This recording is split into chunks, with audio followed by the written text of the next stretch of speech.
pessoal, estamos de volta aqui para mais um Papo de Pandemia, a série de lives do portal Vida e Ação, que a gente iniciou em junho de 2020.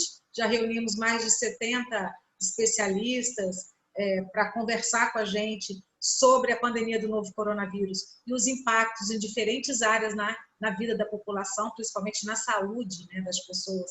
E daí, hoje a gente tem aqui, né, nessa série de lives que a gente acabou de retomar de 2021, né, o Norberto Prestes. O Norberto, gente, ele é o presidente executivo da Associação Brasileira da Indústria de Insumos Farmacêuticos, a ABFIC.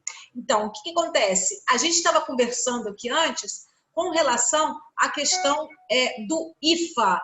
Hoje, na verdade, a gente acabou ficando aí com muitas dúvidas e acabando tendo que aprender muita coisa com relação ao coronavírus. E uma das coisas que a gente aprendeu é o IFA. E o Norberto hoje vai explicar tudo isso para a gente. Norberto, muito obrigada pela sua participação aqui com a gente hoje. Obrigada por aceitar o nosso convite. Obrigado a você, Rosane, pela oportunidade de transmitir essa informação aí para o pessoal, telespectador, nem sei como é que chama, o pessoal que assiste e acompanha, seus seguidores. Bom, é fundamental até que esse assunto apareceu, né? Ele não foi de uma maneira muito agradável, foi de uma maneira brusca, digamos, né? Que no momento extremamente estressante, que a maioria ou quase ninguém havia vivido antes, né? Que é a pandemia. Mas a gente acabou aprendendo na marra alguns termos, a importância de algumas substâncias, algumas coisas relacionadas à nossa saúde, enfim, coisa que no dia a dia, no cotidiano, a gente acaba não prestando atenção. Só quem trabalha na área é especialista, né? Que acaba se aprofundando um pouco mais essa informação. E aí, eu acho que a maioria teve, nos últimos dias, né, um bombardeio de informações a respeito da vacina, né? E todo mundo ficou ouvindo falar do IFA, né? Uma sigla que significa Insumos Farmacêuticos Ativos. Mas o que é isso, né?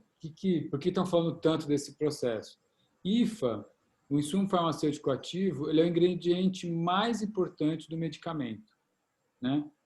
E porque geralmente as pessoas acham que, sei lá, acho que não faz ideia, né, de como que compõe o medicamento. Então, o medicamento ele tem um insumo farmacêutico ativo, que vai em uma determinada quantidade, que ele serve para tratar determinada enfermidade, né? Uma doença, tal, vamos supor, tem uma dor crônica, eu tenho colesterol alto, enfim, insumo. Então, você pega uma draga e essa draga tem um insumo farmacêutico lá dentro, que geralmente é uma quantidade pequena, ele é muito pouco que se coloca, né? E o que vem em volta, na verdade, a gente fala de incipientes. É como se fosse o automóvel que te leva para algum lugar. Você é a coisa mais importante. O automóvel ele te leva para algum lugar. Então, o incipiente leva esse insumo para onde ele tem que ir no seu organismo. Então, no sistema nervoso central, é no coração, é no sangue, na dor muscular, é no osso. Então, esse insumo farmacêutico que é o princípio, que a gente fala princípio ativo, que vai curar ou ajudar a curar a sua doença. Entendeu? Então, ele pode agir diretamente lá na doença, como quando a gente faz quimioterapia, tem lá o princípio ativo, que ele detecta qual é a célula que está com problema, com câncer, vai lá, bombardeia ela, tenta matar aquela célula para não se reproduzir, né?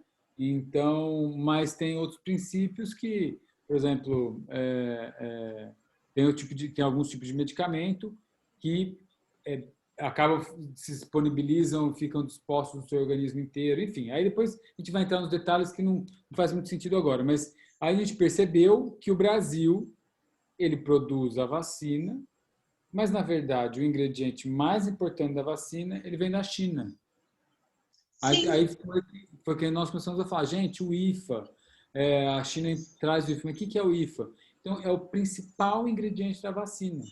O Butantan, como a Fiocruz, eles invasam e eles fazem um invólucro. O que é o invólucro? Aquele líquido que a gente vê é o que vai manter o IFA, o insumo farmacêutico, ativo ali.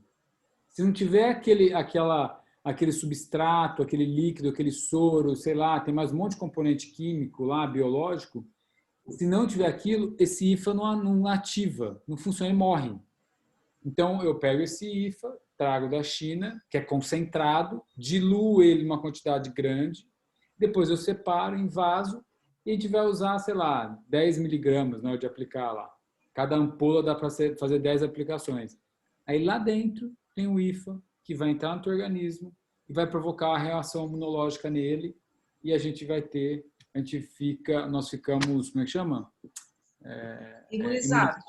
Isso, exatamente. E uma ampola dessa de IFA aí, hoje está valendo ouro no mercado, né, Exatamente. Norberto? Porque todo mundo está aí na expectativa de receber as vacinas e a gente está vivendo também esse drama, né? Cadê as vacinas que não tem, que não são suficientes para todo mundo?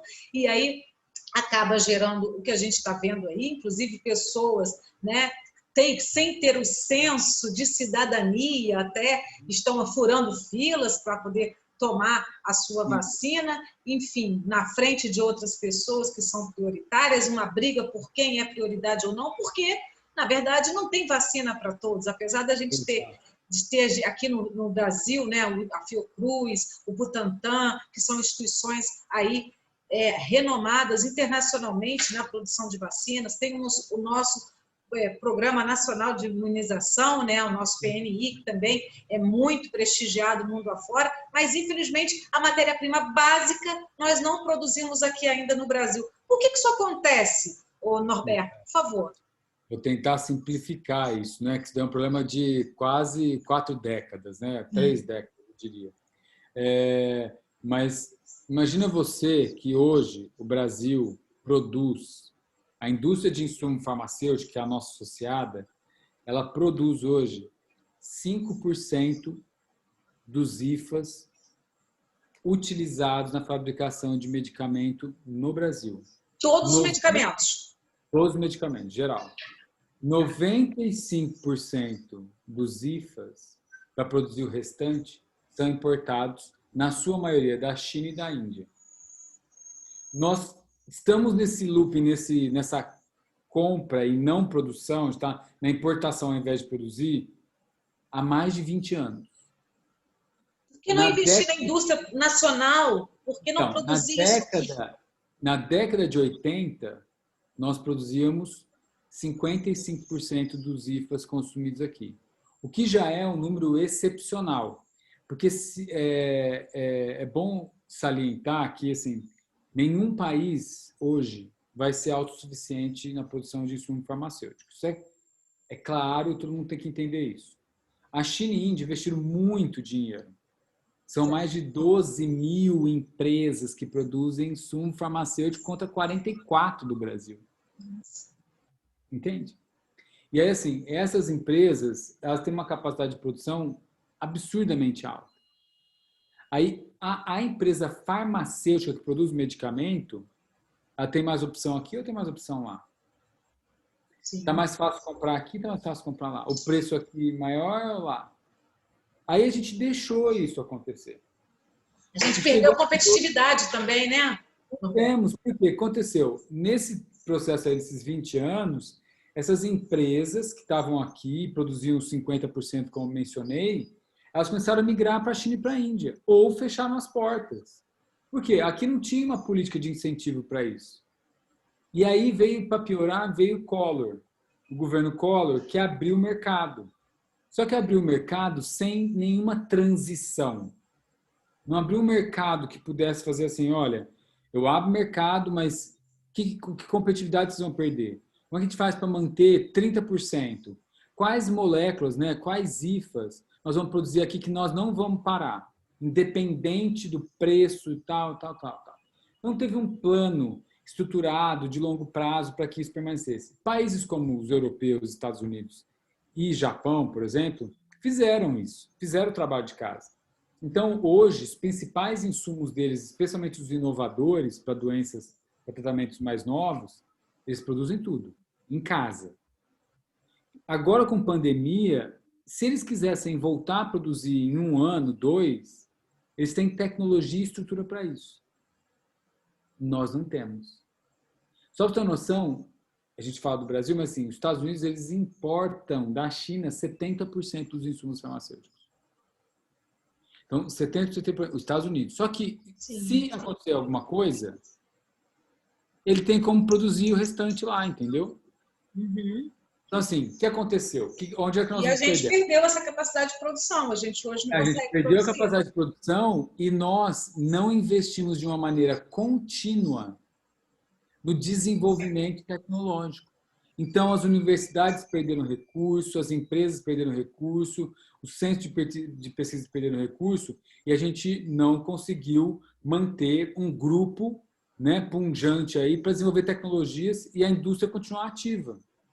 Agora, o que aconteceu? Você fala da vacina. Eu queria entender assim, como é que esse baixo nível aí de insumos farmacêuticos produzidos no Brasil afeta a saúde pública como um todo. E depois a gente vai falar aí sobre a Covid. Você imagina, a gente acompanhou ano passado, semanalmente, o que estava acontecendo com a indústria farmacêutica. Certo. Você toma algum, não vou ser indiscreto, né? Mas eu tomo um remédio diário, eu tomo. E o meu colesterol estava alto, eu tomo um remédio diário. Se faltar o IFA, que é importado, eu não tenho mais remédio. E aí? O meu colesterol vai subir, não consigo baixar, eu morro. Loucura, é. Pressão alta. A mesma coisa. Então, assim, ou digamos que não falte, mas que o preço aumente. Vamos ter dinheiro para comprar?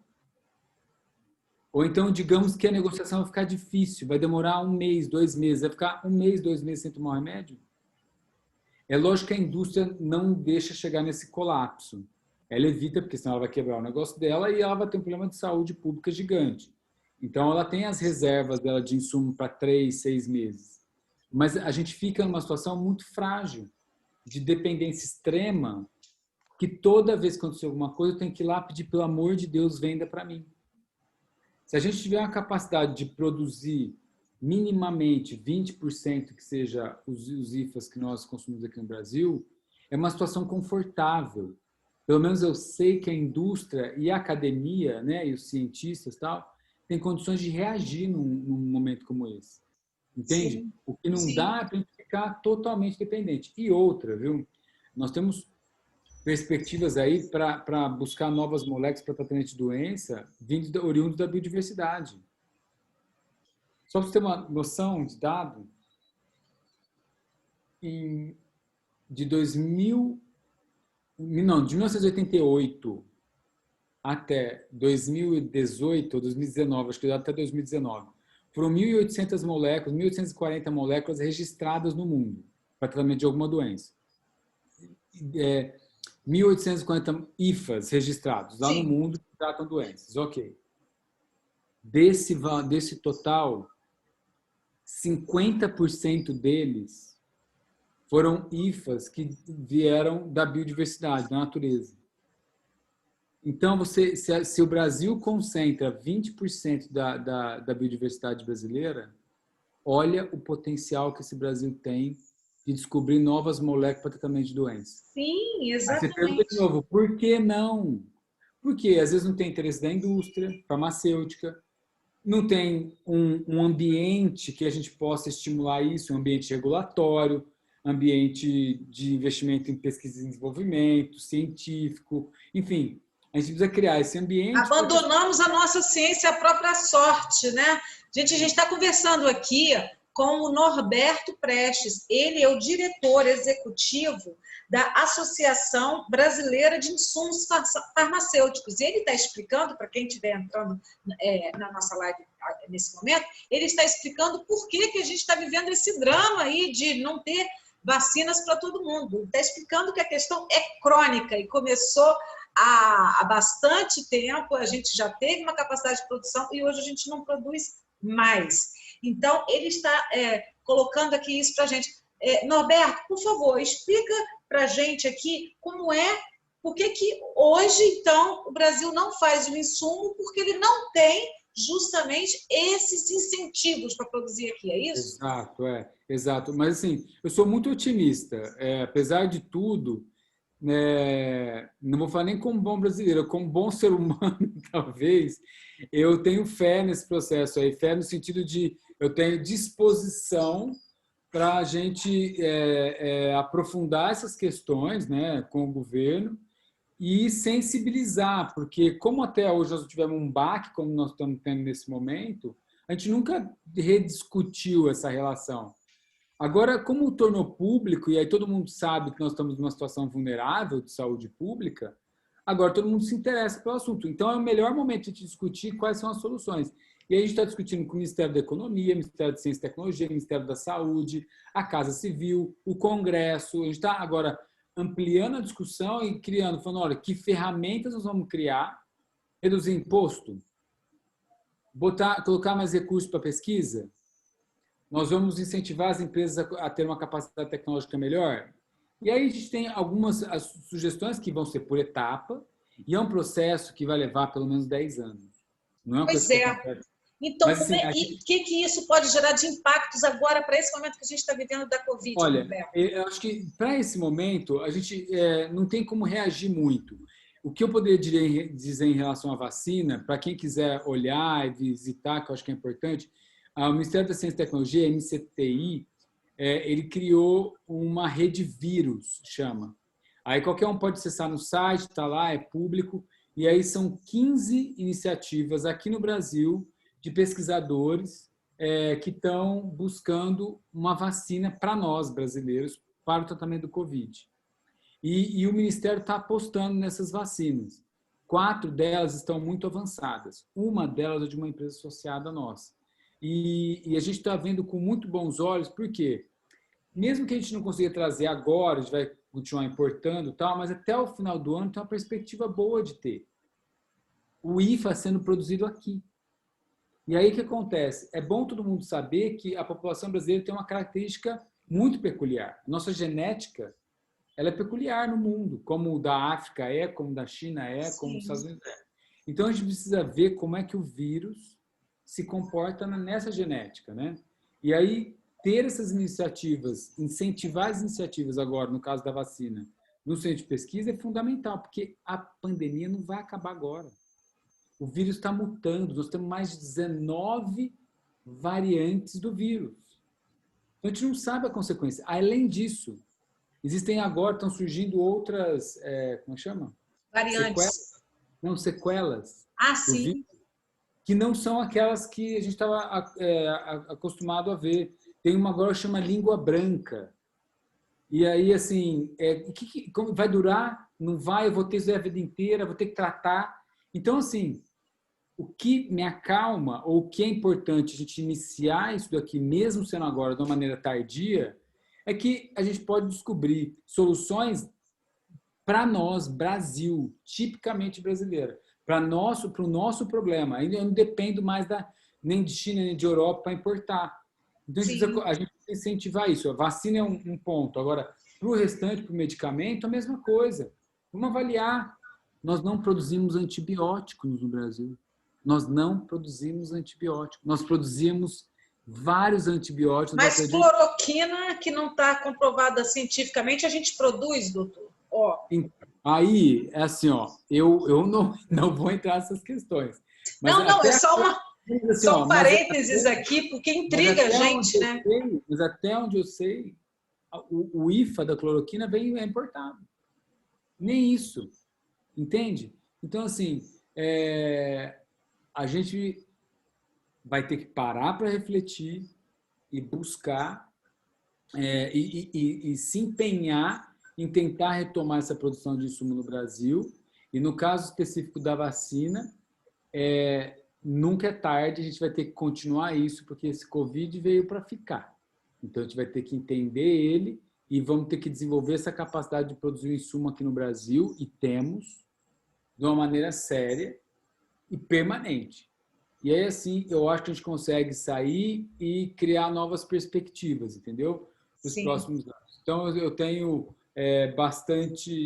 sou bastante otimista. Eu falo isso porque eu sei os empresários que a gente trabalha, tem gente muito competente nesse meio, especialmente também quando eu falo de pesquisadores. Nós temos uma academia fantástica que precisa de mais impulso e direcionamento. Se A gente fizer precisa isso, valorizar a nossa indústria nacional, né, Norberto? muito. E não é uma questão de fechar o mercado, porque a gente aqui trabalha na seguinte mentalidade. Por que não a empresa indiana vir aqui produzir, a chinesa vir aqui produzir? É bom, ela vai empregar, vai gerar imposto, vai ter tecnologia aqui, vai ter produção de IFA aqui. Então, a gente também trabalha com essa possibilidade. Claro. Não só empresas brasileiras, mas as estrangeiras venham e que elas possam vir e produzir. Na década de Sim. 80, que eu te falei que produzia 55%, a maioria era multinacional. Então, a maioria das empresas que produziam naquela era multinacional. Elas saíram daqui, ficaram a maioria brasileira, né? Mas, enfim, acho que isso é algo que a gente vai conseguir caminhar e tocar essa pauta aí, com certeza. E outros vírus virão, né, Norberto? Porque os cientistas estão alertando que este é o primeiro vírus letal que está atingindo a humanidade nesse momento, que outros virão. Então, a gente tem que se preparar para um cenário em que a gente tem que ter soluções em andamento e não ter que correr atrás depois que elas já estão acontecendo, que é o que, infelizmente, a gente está tendo que fazer hoje no Brasil, né? Exato. E a única maneira que eu vejo disso daí acontecer é a gente ter um investimento, como eu falei, permanente, né? Ele não pode na ciência, ele não pode ser um investimento hoje, coloco 100 milhões, depois nunca mais coloco nada, né? Como é que você mantém a vida de um pesquisador? Você tem que ter uma rotina para ele, né? Tem que ter recursos para ele trabalhar. Certo. Então, precisa criar isso daí. E é triste ver o tanto de gente importante, pesquisadores estão saindo do Brasil e indo morar fora. Porque lá eles têm estrutura e têm reconhecimento. Eu conheço pelo menos 10 deles que estão nos Estados Unidos em posições altíssimas em institutos de pesquisa lá e que são respeitadíssimos. A pessoa passa, o indivíduo até se curva para ele. E saiu aqui, formou na Unicamp. A outra formou na USP, bióloga. E cadê as pessoas? Estão lá ganhando salários estratosféricos e sendo contratados pelas melhores empresas do mundo. Então, a gente tinha que trazer esses nossos cérebros exportados de volta, né? Mas eu só venho, eu como para nos pesquisador... ajudar aqui. Exato, mas eu só volto se eu tiver a mesma oportunidade. Claro, Então, com certeza. Aí, né? Mas, enfim, eu acho que é um processo. Isso. Agora, você estava falando da biodiversidade, do grande potencial do Brasil de produzir aqui muitos desses insumos, né? Como já se produziu no passado. Né? E a gente chama atenção aqui no nosso material que a gente preparou aqui na pesquisa, a questão da heparina. Né? A heparina é um desses insumos, é um anticoagulante, que ele é muito utilizado para hemodiálise e ele também existem em algumas pesquisas que estão apontando ele como talvez eficaz para algumas complicações aí causadas pela Covid. Explica melhor para a gente o que é a heparina e como é que isso é produzido hoje, o que a gente poderia largar na frente nessa produção? Olha, me dá até desespero. A gente poderia ser talvez o maior produtor mundial de heparina, mas enfim, vamos começar aí do início traduzindo um pouco o que é heparina. Como você mencionou, é um anticoagulante, né? Então, para quem faz transfusão sanguínea, né, hemodiálise, utiliza a heparina no sangue. Quem teve um infarto, utiliza. Quem faz cateterismo, qualquer cirurgias, né, que tem a ver com coração ou pulmão, geralmente utiliza a heparina no momento, trombose venosa profunda, enfim, doenças que acometem comumente a população, né? Então, e geralmente qualquer cirurgia utiliza heparina no processo. E descobriu-se que a heparina também é bom para o tratamento de paciente que está com complicações do Covid, internados, entendeu? Estado grave. Sim. Então, 30% dos casos, a heparina está sendo utilizada e está tendo um resultado muito bom no auxílio à recuperação do paciente. E de onde vem a heparina? A heparina já é utilizada no mundo há mais de 30 anos. É o anticoagulante que mais se utiliza no mundo. O maior produtor hoje é a China. O Brasil. De onde vem a matéria-prima para produzir o IFA, né, da heparina? A matéria-prima vem da tripa do porco e do boi. O Brasil é o maior exportador do quê? Proteína do mundo. Nós temos 200 milhões de cabeça de gado. Ok.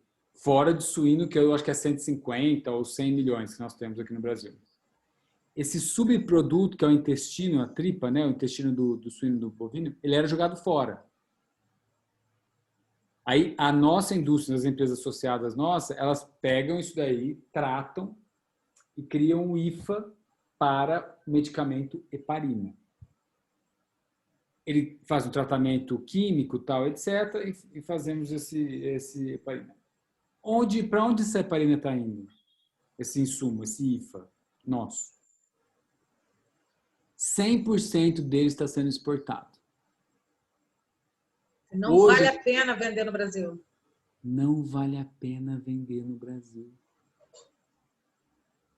Você entendeu? E aí você fala assim, mas por quê? Porque tem o preço final do medicamento é baixo, não vale a pena a empresa fabricar aqui. É mais fácil ela comprar da China, que tem 0 imposto, e aí ela vende aqui, por um preço que o governo geralmente quer pagar. Aí, o nosso IFA, eu poderia dizer para você que é o melhor do mundo em termos de qualidade. Por quê? Ele é rastreado, né? A matéria-prima, a tripa do boi, ela é rastreada. Então, a gente tem um selo de rastreabilidade, de qualidade do negócio. Eu produzo isso dentro das normas mundiais de qualidade, a IFA, e eu vendo ela para a Europa e para os Estados Unidos. Eles compram e vendem, quando vendem para a gente, 10 vezes mais caro. Você já ouviu essa história alguma vez? Nunca, né? A gente repete a mesma história até nessa área, entendeu? Então, assim, a gente teria condições de ter a cadeia completa aqui. Então, eu pego a tripa do animal, porque a gente produz proteína, então eu pego a tripa do animal, já tem a cadeia completa. Pego ela, as nossas empresas tratam isso, transformam no IFA, e aí já tem empresa farmacêutica brasileira, 4, que tem um registro para produzir heparina. Então, elas podem pegar, esse IFA e produzir heparina, o medicamento final. Aí, como eu disse, como tem problemas regulatórios no elo da cadeia, tem problema tributário e o valor, o preço da heparina aqui no Brasil, as empresas falam, eu não vou produzir, não vou fazer. Eu que tenho o IFA, exporto, eu ganho muito mais, e eu que tenho medicamento, eu prefiro não produzir ou importar, porque não vale a pena produzir aqui. Então, assim, ajuste que tem que ser feito. Se você fizer isso, você destrava a cadeia inteira e o Brasil pode abastecer 100% do mercado nacional e ainda ser talvez um dos maiores competidores aí de heparina no mundo. Então, quer dizer, hoje a heparina a gente já teria como fazer isso, abastecer o mercado interno, teria condição de abastecer o mercado interno com a necessidade atual, desde que, obviamente, a negociação fosse mais vantajosa para a indústria, já que lá fora essa negociação tem sido mais competitiva. Exato. Né? Então, isso a gente já podia fazer. Agora, o IFA que é usado para as vacinas, tanto da AstraZeneca Oxford, quanto da Coronavac, né, produzida pelo Butantan em parceria com a Sinovac, esse IFA a gente ainda não teria, ou dessas outras que estão sendo pesquisadas no momento. Isso, essa daí eu acho que a aposta é grande, vale a pena a gente aguardar. Tem 4 que estão bem adiantadas, a gente deve começar a fase de clínica, a fase 1. Já foi testado em animais, o resultado foi muito positivo, foi testado no laboratório. Agora a gente precisa ir para a escala, né, para ver se é viável, mas uma tecnologia melhor, mais avançada e que atende os nossos problemas aqui. Então, eu apostaria sim, eu espero que até o final do ano ou começo do ano que vem, do jeito que as coisas estão mais aceleradas, né, em termos de pesquisa, que a gente possa ter nós possamos ter um resultado positivo para avançar nisso e nós produzirmos o IFA no Brasil. Vamos apostar nisso, eu acho, o governo está apostando, a gente está apostando, o setor privado está apostando, e eu estou bem esperançoso que isso Então, há luz no fim do túnel. Você acha que até o final do ano, início de 2022, a gente vai estar produzindo algum tipo de IFA para algum tipo de vacina? Eu acho. Eu aposto bastante nisso, porque nós estamos investindo todos os esforços nesse processo. Se algo der errado, é porque a pesquisa deu errado ou algum outro fator que foge do nosso controle, mercadológico, sei lá o que, atrapalhou. Mas, seguir da maneira como está indo, eu acho que nós teremos sucesso. E outra, mesmo que demore 1 ano e meio, está valendo. Está valendo. A gente tem que ter a tecnologia aqui.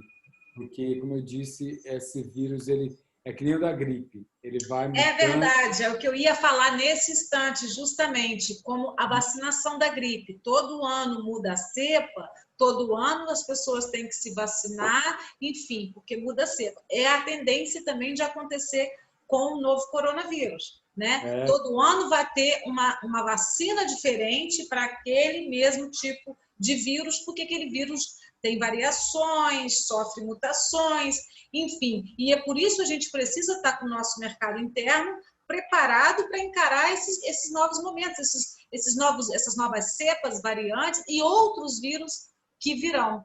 Não é isso, Roberto? É isso. E assim, a gente tem que se preparar num nível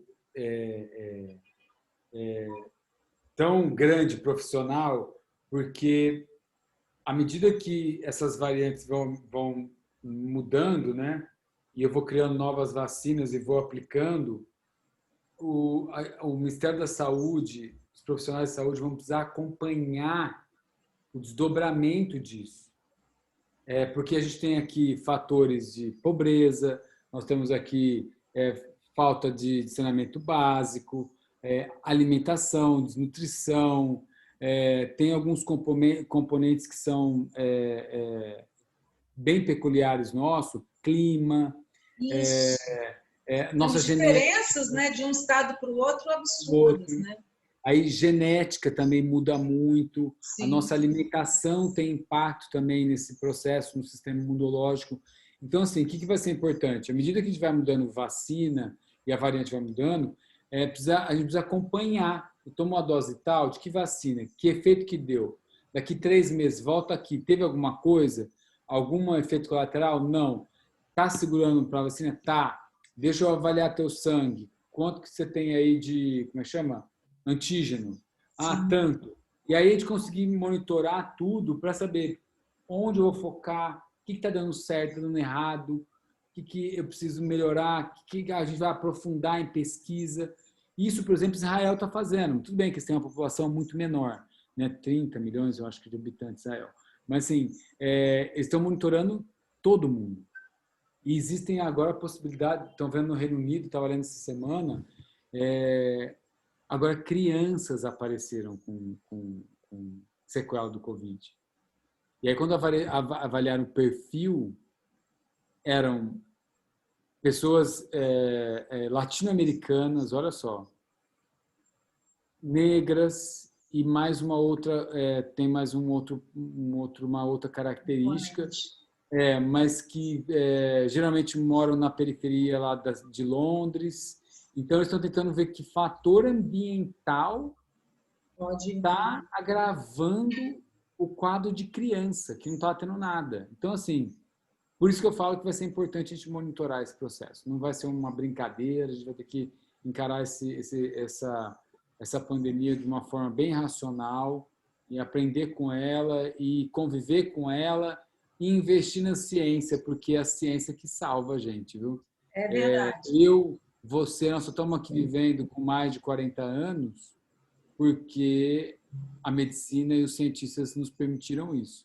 E a gente só consegue viver a 80, 100 anos porque a gente tem hoje remédios, medicamentos que nos curam de várias enfermidades. Então, não acreditar, negar a ciência é você negar a tua existência hoje. Então, eu costumo falar muito isso, que eu acho um absurdo a gente entrar numa discussão sem pé, sem cabeça e negar que você está vivo. Você vai no médico sempre que o tratamento de uma doença crônica, pressão alta, qualquer coisa, diabetes, etc., você só está em pé porque foram cientistas que ficaram pesquisando isso para você. Então, assim, verdade. vacina vai ser diferente, o Covid não vai ser Salve diferente. o nosso cientista, salve o nosso SUS, salve a nossa indústria também, que está aí aos trancos e barrancos, está investindo, está produzindo, e a gente torce para que isso seja uma equação favorável para todos nós, né, para a saúde pública como um todo, porque a gente sabe também que a gente precisa de ter pelo menos 70% da população imunizada. Num país de proporções continentais como o nosso, que tem as suas dificuldades de acesso, né? Muita gente que está se vacinando, a gente sabe que tem pessoas que poderiam estar se vacinando e não estão porque não tem nem acesso a chegar lá onde está a vacina. Então, a gente tem muitos desafios aí pela frente, né, Norberto? Tem um desafio, mas eu acho que não podemos baixar a cabeça e seguir em frente, porque eu acredito que a gente pode ainda reverter esse quadro e a indústria. Então, enquanto maravilha. Para a gente poder ter uma produção em larga escala de vacinas aqui no Brasil, né? Vacinas e outros medicamentos tais que a gente vai precisar para tratar tudo isso decorrente dessa pandemia, né? Exato. E confesso a você que eu não vou medir esforços, a gente vai medir esforços para a gente criar esse ambiente. E quem sabe daqui 10 anos você me entrevistar e falar, sabe aquele patamar de 5? A gente chegou a 20, estamos indo para 25.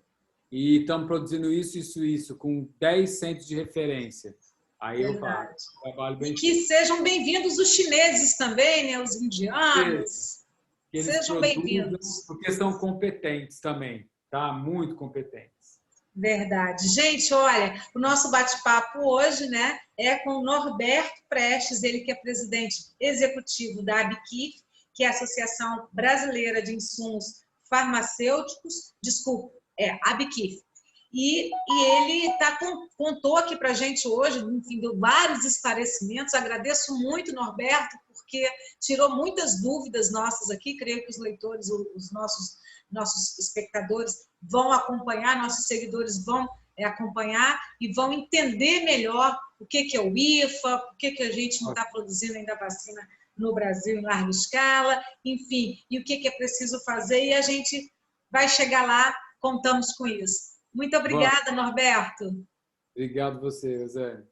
Gente, muito obrigada. Tchau, tchau. Esse é o Papo de Pandemia. Na semana que vem, quarta-feira, 7h, a gente está de volta. Muito obrigada. Mandem para a gente as dúvidas no papodepandemia@videação.com.br e acompanhe a gente nas nossas redes e no nosso portal www.videação, sem o cedilha e sem o tio.com.br. Muito obrigada. Obrigada, Norberto. Sucesso aí.